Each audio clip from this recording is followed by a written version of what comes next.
అందరికీ నమస్కారం అండి. ఈరోజు ఇంకో మంచి కథ తెలుసుకుందామా? ఎం.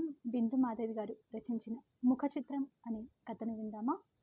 భోజనమై ఈజీ చైర్‌లో రిలాక్స్ అవుతున్న హేమచంద్ర ఫోన్ రింగ్‌కి లేచాడు. ఆ ఫోన్ మాట్లాడినప్పటి నుంచి సీరియస్‌గా ఆలోచిస్తున్నాడు. అన్యమస్కంగా తనలో తానే ఎందుకిలా జరిగింది? వాడి ఇష్టాన్ని తామిద్దరూ కాదనలేదే? అనుకుంటూ కాళ్ళు కాలిన పిల్లిలాగా అటూ ఇటూ తిరుగుతున్న భర్తని చూసిన కళ్యాణి, ఏమైందండి? ఎందుకలా ఉన్నారు? ఫోన్ ఎవరి దగ్గర నుంచి? వాళ్ళేం మాట్లాడారేమిటి? అంతగా ఆందోళన పడుతున్నారు అని అడిగింది. సాగర్ విడాకులకి అప్లై చేస్తాడట. ఇందాక సుబ్రహ్మణ్యం దగ్గర నుంచి వచ్చిన ఫోన్ సారాంశం అదే అన్నాడు. ఆయనకెలా తెలిసింది? అంది ముఖం అసహనంగా పెట్టి.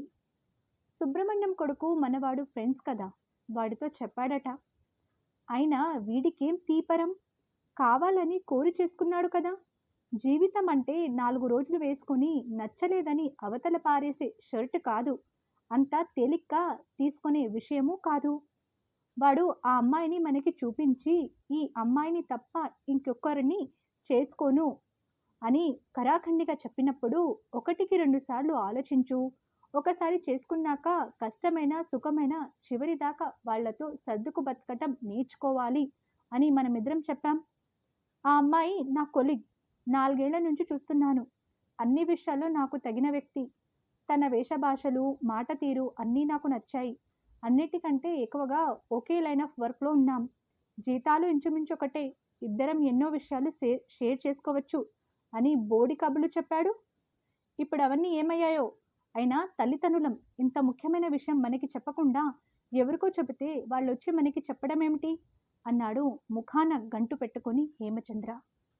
హేమచంద్రకి గత సంవత్సరం కళ్ళ ముందు రీల్లాగా తిరిగింది. ఒక సెలవు రోజు మధ్యాహ్నం, అమ్మా, నాన్నగారు, మీరిద్దరు ఇలా కూర్చోండి.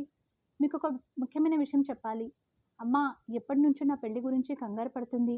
మా ఆఫీస్లో పనిచేసే అమ్మాయి, నా కొలీగ్ దివ్య, నాకు బాగా నచ్చింది. తనైతే అన్నీ నాలాగానే ఆలోచిస్తుంది. అమ్మ, నువ్వు తన డ్రెస్సింగ్ చూస్తే అమ్మాయి అంటే ఇలా ఉండాలి అంటావు. అన్ని కోణాల్లోనూ తను నాకు బాగా మ్యాచ్ అయ్యే అమ్మాయి అని ఒక్కసారి ఆగి తల్లిదండ్రుల ముఖాల్లోకి వాళ్ళ హావభావాలు ఎలా ఉన్నాయో అని చూశాడు సాగర్. పెళ్ళి అనేది అట్ట మీద బొమ్మ చూసి చదవటానికి చేతిలోకి తీసుకునే పుస్తకం లాంటిది కాదు. పై విషయాలు చూసి నిర్ణయించుకునేది కాదు. నువ్వు 4 ఏళ్లు కలిసి పనిచేసిన 5 ఏళ్లు పక్కపక్క ఇళ్లలో ఉన్నా వాళ్ళ గురించి పూర్తిగా తెలుసు అనుకోవటం భ్రమ. మన ఇంటికొచ్చి మనతో కలిసి బతకటం మొదలు పెడితే గాని వాళ్ళ అసలు స్వరూపం, స్వభావం మనకి తెలియవు. పైగా ఒక చోట కలిసి పనిచేసేటప్పుడు ఎవరు తమ సహజ లక్షణాలను బయటికి ప్రదర్శించరు. తమ బలహీనతలు ఇతరులకి తెలియజేయకుండా జాగ్రత్త పడతారు. నిర్ణయం తీసుకునే ముందు 1కి 4 సార్లు ఆలోచించు అన్నారు హేమచంద్ర కళ్యాణి ముక్తకంఠంతో. పిల్లలు సుఖంగా ఉండటం ముఖ్యమని నమ్మే తల్లిదండ్రులు మోవటం వల్ల కొడుకు అంత నమ్మకంగా చెప్పిన తర్వాత సాగర్ ఇష్ట ప్రకారమే సాగర్ దివ్యలకి దగ్గరుండి పెళ్లి జరిపించారు. సాగర్ ఉద్యోగం బెంగళూరులో, దివ్య ఉద్యోగం కూడా అక్కడే అవటంతో కొత్త ఆశలతో కొత్త ఇంట్లోకి, కొత్త కాపురానికి అడుగుపెట్టారు. ఇరుపక్కల తల్లిదండ్రులు వచ్చి చెరొక వారం రోజులు ఉండి పిల్లలకి అవసరమైన ఏకాంతం ఇస్తూ తమ తమ ఇళ్లకి వెళ్ళిపోయారు. 6 నెలల కాలం కొత్త కుండలోని నీటిలాగా తీయగా పిల్లల కాపురం సాగుతున్నదని ఇరుపక్కల తల్లిదండ్రులు సంతోషంగా ఉన్నారు. ఇంకొక 6 నెలలు వాళ్ళ ప్రాజెక్ట్ వర్కులతో బిజీగా గడిచింది. సాగర్ దగ్గర నుంచి శుభవార్త వస్తుంది అని ఎదురు చూస్తున్నారు. ఇంతలో పిడుగులాంటి ఈ విడాకుల వార్త విని కళ్యాణి దంపతులు తల్లడిల్లిపోయారు. దివ్య తల్లిదండ్రులకి ఈ విషయం తెలుసో లేదో, అసలు వాళ్లతో ఎలా మాట్లాడాలో అర్థం కాక తలలు పట్టుకుని కూర్చున్నారు. ఇంతలో సాగరే ఫోన్ చేశాడు. అమ్మా, రేపు నేను హైదరాబాద్ వస్తున్నాను. నీతో నాన్నగారితో ఒక ముఖ్యమైన విషయం గురించి మాట్లాడాలి అన్నాడు.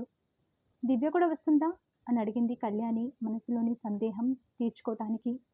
లేదమ్మా, నేను ఒక్కడినే వస్తున్నాను. వచ్చాక అన్ని విషయాలు మాట్లాడతాను అని ఫోన్ పెట్టేశాడు. కళ్యాణి దంపతులకు ఆ రాత్రి అన్నం సహించలేదు. కంటి నిండా నిద్రలేపోలేదు. ఎప్పుడెప్పుడు తెల్లవారుతుందా అనే ఎదురుచూపులతో గడిపారు. ఉదయం బ్రేక్ఫాస్ట్ తినాలనిపించక కాఫీ మాత్రం తాగి కొడుకు రాక కోసం ఎదురు చూస్తున్నారు.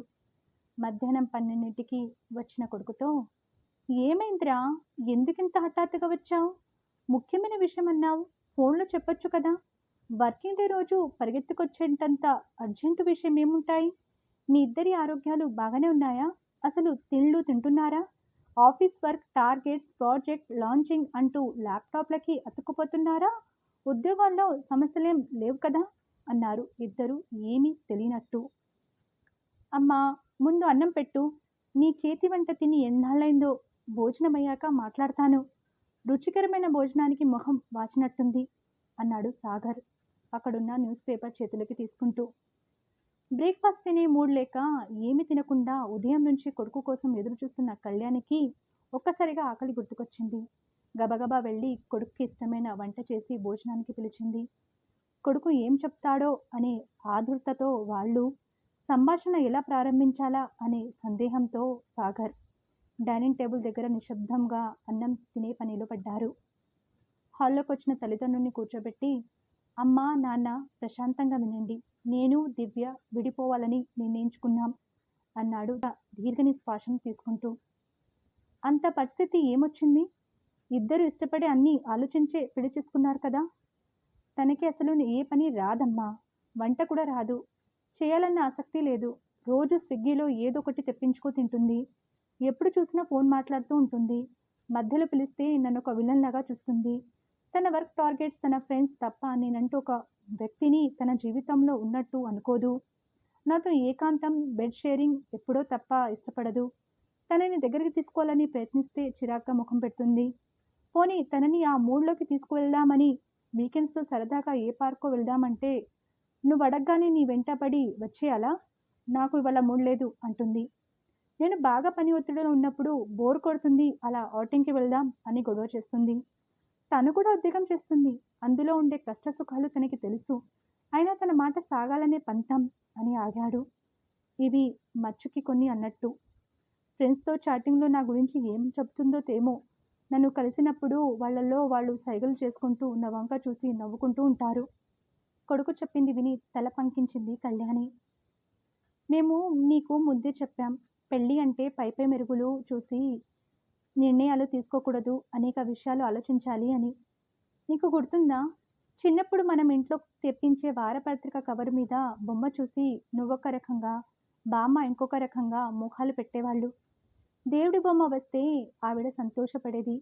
సినిమా హీరో హీరోయిన్ల బొమ్మ వేస్తే నీకు నచ్చేది. అందులో డాక్టర్ సలహాల దగ్గర నుంచి వంటలు, కథలు, సినిమా కబుర్లు, రాజకీయాలు, గ్రహబలము, పజిల్స్ ఇలా మీ అందరికీ ఇష్టమైన అంశాలు, నచ్చని శీర్షికలు కూడా ఉండేవి. పుస్తకం తెరిచి చదివితేనే కదా అన్నీ తెలుస్తాయి అనేదాన్ని. వైవాహిక జీవితం ఆ మాటకొస్తే ఎవరితోనైనా కొత్తగా ఏర్పడే పరిచయం ఒక పుస్తకం లాంటిదే. పుస్తకం అట్టను బట్టి ఎలా ఒక నిర్ణయానికి రాకూడదో, పైపై విషయాలు చూసే జీవితంలో ముఖ్యమైన సందర్భాల్లో తొందరపడి ఒక నిర్ణయానికి రాకూడదు అంది కళ్యాణి కొడుకు ముఖంలో ఫీలింగ్స్ కోసం చూస్తూ. సాగర్ 2 నిమిషాలు ఏమీ మాట్లాడలేదు. ఏదో ఆలోచిస్తున్నట్లుగా తల వంచుకొని మౌనంగా కూర్చున్నాడు. తర్వాత తల ఎత్తి తల్లి వైపు చూస్తూ, అమ్మా, నీకు నాన్నగారికి ఎప్పుడు గొడవలు జరగలేదా? ఎలా మేనేజ్ చేసుకునేవాళ్ళు? మీరిద్దరూ గొడవ పడటం నేను చూడలేదు అన్నాడు. నేను కాలేజీలో చదివేటప్పుడు మన సీత ఆంటీ వాళ్ళ వివాహ స్వర్ణోత్సవం అని వాళ్ళు గ్రాండ్గా పార్టీ కూడా ఇచ్చారు. నాకు బాగా గుర్తుంది. అసలు పూర్వం మా అన్నని ఏళ్ళు ఎలా కలిసి ఉండేవారు అన్నాడు మళ్ళీ. కళ్యాణి గొంతు సవరించుకొని, చూడు పండు, ఈ తరం పిల్లలు పెళ్ళి అంటే సర్దుబాటు అనుకోవట్లేదు. అసలు ఆ మాటకొస్తే జీవితమంతా ఎవరో ఒకరితో సర్దుకునే బతకాలి. ఎందుకంటే ఏ ఇద్దరి ఆలోచనలు, అభిరుచులు, సమర్థతలు ఒకే విధంగా ఉండవు. నా పెళ్ళికి నాకు 19 ఏళ్ళు. డిగ్రీ పూర్తయింది. ఉద్యోగం చేయట్లేదు. ఆ కాలంలో ప్రణాళికలను బట్టి అమ్మమ్మ వాళ్ళు నాకు పెళ్లి చేశారు. పెళ్ళికి కుటుంబ నేపథ్యం చూసేవారు. వాళ్ళింట్లో ఏమైనా దీర్ఘకాల రోగాలున్నాయా అని తెలుసుకునేవారు. ఇంట్లో పిల్లలు పుట్టని వాళ్ళు ఉన్నారేమో అని వాకాబు చేసేవారు. పిల్లలు పుట్టకపోతే తమ వంశం కొనసాగదని భయపడేవాళ్ళు. పెళ్ళి అంటే 2 కుటుంబాల మధ్య ఏర్పడే బంధం. ఎలాంటి మానసిక, శారీరక ఆరోగ్య సమస్యలున్నా ఒకరికొకరు తోడుగా ఉండేవారు. డబ్బు సంపాదన, ఉద్యోగపు హోదాలకి తక్కువ ప్రాధాన్యం ఇచ్చేవారు. నువ్వు స్కూల్లో ఉన్నప్పుడు మన పై ఫ్లాట్లో ఉండే డాక్టర్ అంకుల్ గుర్తున్నారా? నీకు తెలుసో తెలియదు, ఆ ఆంటీ పెద్దగా చదువుకోలేదు. అయినా అంకుల్ ఏ అభ్యంతరం లేకుండా ఆ ఆంటీని చేసుకున్నారు. ఇప్పటికీ వాళ్ళెంత ఆనందంగా కలిసి ఉంటున్నారో. ఈరోజు రాత్రి వాళ్ళ అమ్మాయి పెళ్లి. వాళ్ళిద్దరి మధ్యలో చదువు లేకపోవటం అనేది ఒక సమస్యే కాలేదు. ఆ రోజుల్లో ఎక్కువగా తెలిసిన వాళ్ళు, బంధువుల్లో, మిత్రుల్లో సంబంధాలు చెబితే పెద్దలు కుదిర్చే వివాహాలే ఉండేవి. వధూవరులకు పూర్వం పరిచయం ఉండేది కాదు. పెళ్ళయ్యాకే ఒకరి కుటుంబాల గురించి ఇంకొకరు, వ్యక్తిగతంగా ఒకరి గురించి మరొకరు తెలుసుకునేవారు. ఆ క్రమంలో కొంతకాలం గడిచిపోయేది. కొత్తగా పరిచయమైన భాగస్వామిని మెప్పించటానికి, వాళ్ళ ఇంప్రెషన్ కొట్టేయటానికన్నమాట ఇద్దరు తాపత్రయపడేవాళ్ళు. వారిద్దరిని పెద్దలు గమనిస్తూ ఉండేవారు. ఎక్కడైనా కొంచెం పొరపచ్చులు వచ్చే సూచనలు కనిపిస్తే సర్ది చెప్పి రాజీ కుదిర్చేవారు. పెళ్ళయ్యేటప్పటికి నాకు వంట రాదు. మేము వేరే కాపురం పెట్టినప్పుడు తరచుగా కూర మార్చేయటం, పాలు పొంగపెట్టేయటం చేసేదాన్ని. నాన్నగారు, పోనీలే బంగారం, ఇదొక వెరైటీ అనుకో. ఇప్పుడేం లోపం జరిగిందో గుర్తుపెట్టుకుంటే రేపు అలా చేయకుండా ఉంటే సరి. కొన్నాళ్ళకి నీకే సరిగ్గా చేయటం తెలుస్తుంది. అభ్యాసం కూసు విద్య అన్నారు పెద్దలు. కొన్నాళ్ళయ్యాక ఇవన్నీ తలుచుకుంటే భలే సరదాగా ఉండి మనమే నవ్వుకుంటాం అనేవారు. ఎప్పుడూ విసుక్కోలేదు. మా అమ్మకి గాని, వాళ్ళమ్మకి గాని చెప్పి ఎప్పుడూ నన్ను హేళన చేయలేదు. పెళ్ళైన కొన్నాళ్ళ తర్వాత నేను ఉద్యోగంలో చేరాను. అప్పటికి నాకు ఇల్లు ఎలా నిర్వహించుకోవాలో తెలిసింది. ఈలోపు ఇంట్లోకి అన్నీ నాకు పువ్వులు, చీరలతో సహా నాన్నగారే సమకూర్చేవారు. ఈ తరం ఆడపిల్లలు ఆర్థిక స్వతంత్రం కావాలని ఉద్యోగాల్లో చేరాకనే పెళ్లి చేసుకుంటున్నారు. డ్రైవింగ్ నేర్చుకొని స్కూటరో, కారో కొనుక్కుంటున్నారు. ఏ విషయానికి ఎవరి మీద ఆధారపడనక్కర్లేదు. పెళ్లి నాటికే ఇరువురికి జీవితంలో ప్రతి విషయం మీద స్పష్టమైన అభిప్రాయాలు ఏర్పడుతున్నాయి. ఒక రకంగా ఆ అభిప్రాయాలు నిర్దిష్టంగా, నిక్కచ్చుగా ఉంటున్నాయి. అవసరమైనప్పుడు తమ అభిప్రాయాలు మార్చుకోవటానికి గానీ, సర్దుకోవటానికి కానీ ఇద్దరిలో ఎవరూ ఇష్టపడట్లేదు. కుటుంబ పద్ధతులు, వ్యక్తిగత అలవాట్లు, మనస్తత్వాలు ఏవీ చూసుకోకుండా రూపం చూసి నచ్చిందని పెళ్లిళ్లు చేసుకుంటున్నారు. ఎవరూ దేనికి రాజీ పడట్లేదు. ఒక రకంగా అది కూడా సమస్యలకి దారి తీస్తుందేమో అనిపిస్తుంది. జీవితం ఎక్కువ కాలం హాయిగా సాగాలంటే ముందు భార్యాభర్తలిద్దరి మధ్య స్నేహం అనేది ముఖ్యం. ఇప్పుడు మీకు మీరు కుదుర్చుకుని చేసుకుంటున్న పెళ్లిల్లో ఇద్దరి మధ్య కాస్తైనా కొత్తదనం అంటూ ఉండట్లేదు. మెల్లగా స్నేహం ఏర్పడి ఒకరినొకరు అర్థం చేసుకోవటం అనే విషయానికి ఆస్కారం ఉండట్లేదు. వివాహ బంధంలోకి ప్రవేశించేటప్పటికే ఒకరినొకరు ఒరేయ్ ఒసై అని పిలుచుకునే చనువు ఉంటుంది. మితిమీరిన ఆ చనువు మీలో అనుబంధానికి బదులు లెక్కలేనితనాన్ని పెంచుతుంది. ఎవరు ఎవరి మీద డబ్బు కోసం ఆధారపడనక్కర్లేదు. దానివల్ల ఎవరు ఎక్కువ, ఎవరు తక్కువ అనే ధోరణి పెరుగుతుంది. అక్కడి నుంచి మాట మాట అనుకోవటం, కనీస మర్యాదకు కూడా వదిలేసి నోటికెంతొస్తే అంత తిట్టుకోవటం జరుగుతుంది.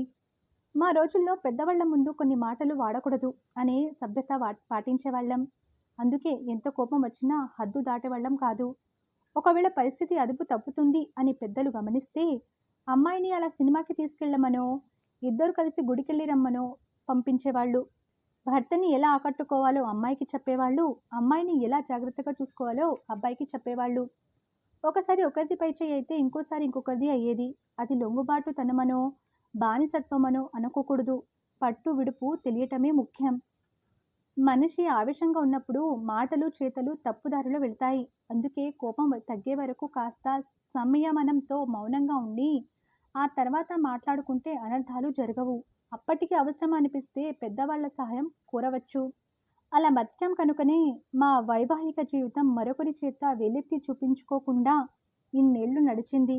ఇప్పుడు మీ జీవితాలు చాలా సెల్ఫ్ సెటిల్డ్‌గా ఉంటున్నాయి. పెద్దలనే కాదు, మూడో వ్యక్తి ప్రమేయం, జోక్యం మీరు ఇష్టపడట్లేదు. దివ్యకి ఏ పని రాదన్నావు. నీకు వచ్చా?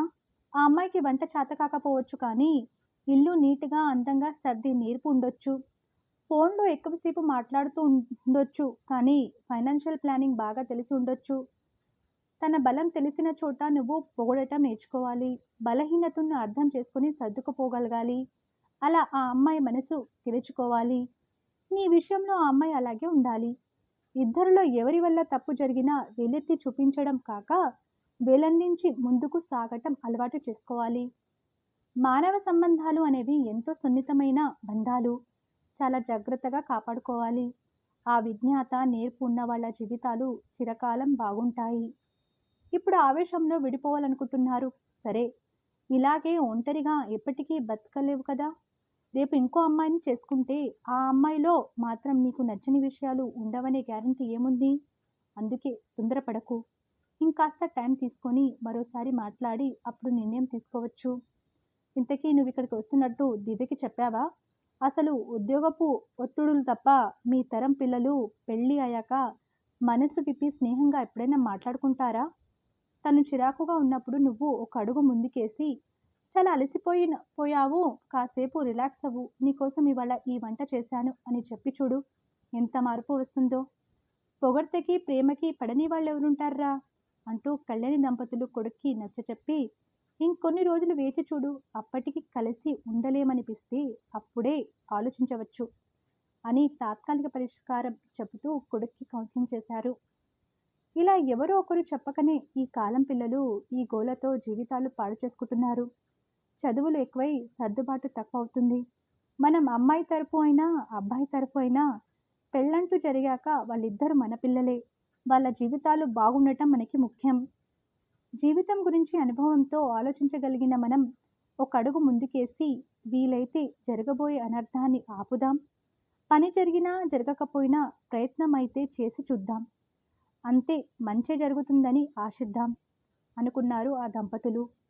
కాస్త ఆందోళనతో, మరి కాస్త ఆశాభావంతో. మీకు ఈ కథ నచ్చితే లైక్ చేయండి, షేర్ చేయండి. మరిన్ని మంచి కథల కోసం మన ఛానల్ని సబ్స్క్రైబ్ చేసుకోండి. ధన్యవాదములు.